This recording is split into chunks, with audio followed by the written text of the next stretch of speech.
Estructura del debate. Positivismo versus decolonialismo. Primero, declaración de apertura o introducción, presentada por moderador y Andro. Segundo, presentación de argumentos, positivismo, presentado por la ponente Azucena y decolonialismo, presentado por la ponente Marcela. Tercero, refutación o contraargumentos. Y por último, la declaración final o conclusiones. Introducción. Buenas tardes a todas y todos. En el trabajo social, la forma en que comprendemos y analizamos la realidad social es fundamental para diseñar intervenciones que realmente mejoren la vida de las personas. Por ello, las bases epistemológicas que sustentan nuestra profesión son muy importantes. Hoy discutiremos dos enfoques que marcan distintas maneras de conocer: el positivismo, que privilegia el conocimiento científico y empírico, y el decolonialismo, que critica la hegemonía del saber occidental y reivindica la pluralidad de conocimientos. Analizaremos sus aportes, limitaciones y la posibilidad de coexistencia en el campo del trabajo social. Bueno, entonces en primera vamos a la ponencia del positivismo. El positivismo es una corriente filosófica que sostiene que el conocimiento verdadero proviene de la experiencia empírica y el método científico, basado en datos observables y cuantificables. Augusto Comte, su fundador en el siglo XIX, propuso estudiar la sociedad con el mismo rigor de las ciencias naturales, utilizando el método científico que observa y tiene la capacidad de medir y un análisis sistemático. En el trabajo social, el positivismo implica usar métodos rigurosos para diagnosticar problemas sociales mediante datos objetivos y verificables, basándose en hechos comprobables. Por ejemplo, al ver una comunidad con desempleo alto, un trabajador social positivista aplica encuestas para medir variables como edad y nivel educativo, lo que permite diseñar programas con metas claras y medibles. El uso del cuestionario estructurados, estadísticas oficiales y análisis cuantificativos facilita la comparación entre grupos y la evaluación objetiva del impacto de las intervenciones sociales. Esto aporta transparencia, credibilidad y profesionalismo al trabajo social.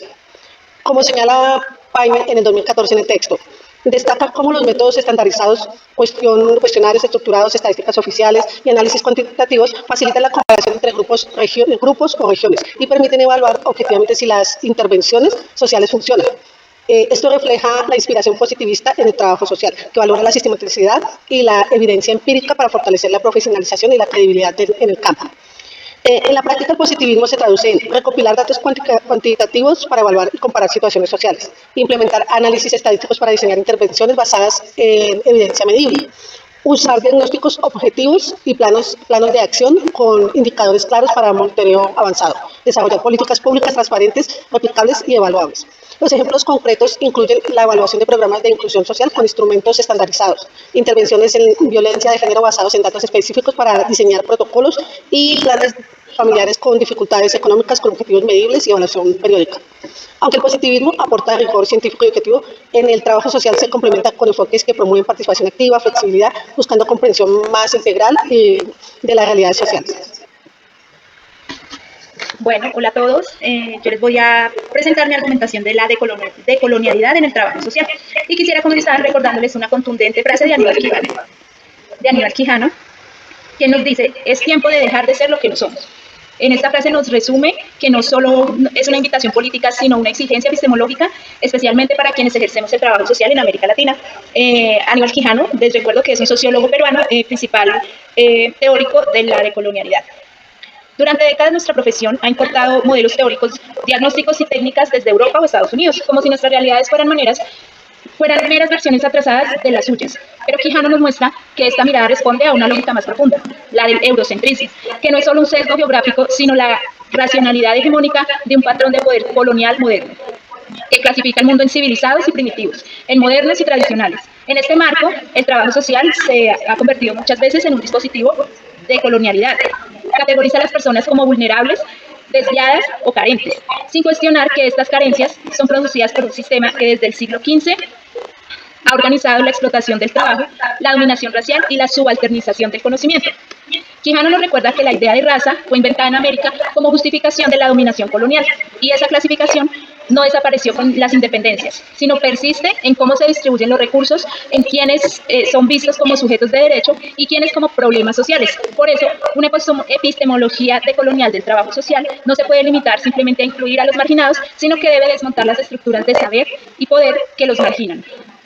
Esto implicaría reconocer que los saberes comunitarios indígenas, afrodescendientes, campesinos, no son recursos culturales para instrumentalizar, sino formas legítimas de entender el mundo, de organizar la vida y de resistir.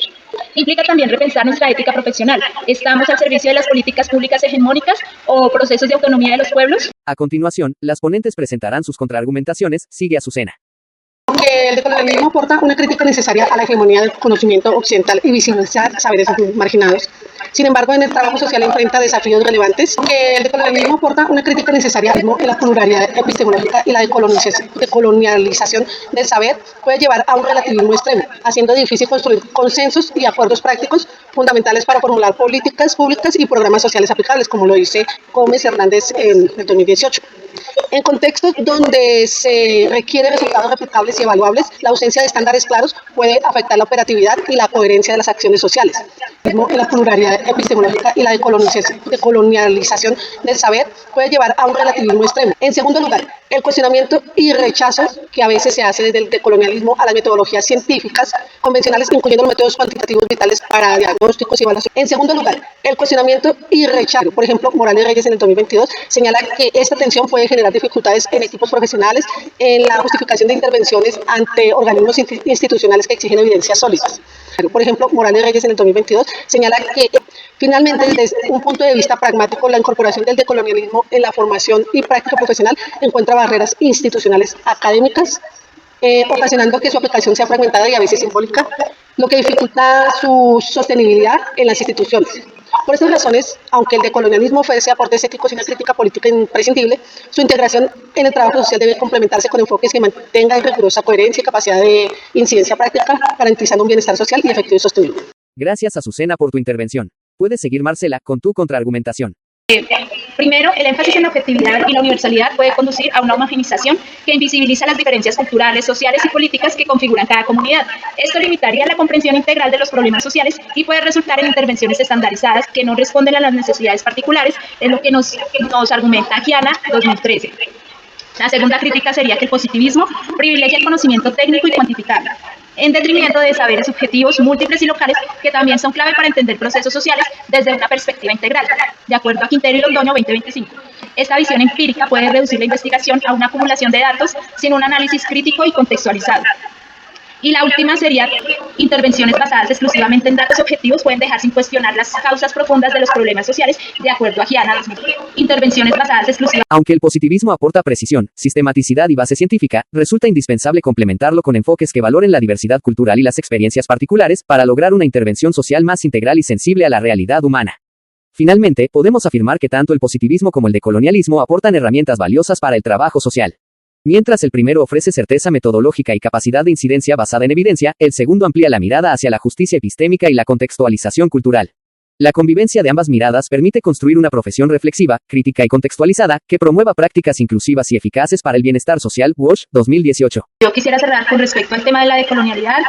Concluiría con que el desafío epistemológico del trabajo social de hoy es decolonizar su mirada, su lenguaje y su práctica. No se trata simplemente de rechazar todo conocimiento foráneo, sino de situarnos críticamente, de reconocer desde dónde hablamos y a quienes representamos, porque como nos dice Quijano, mientras sigamos viéndonos en el espejo eurocéntrico, nuestra imagen será siempre distorsionada y nuestros diagnósticos, por más bien intencionados, reproducirán las lógicas que dicen combatir. Muchas gracias. Gracias.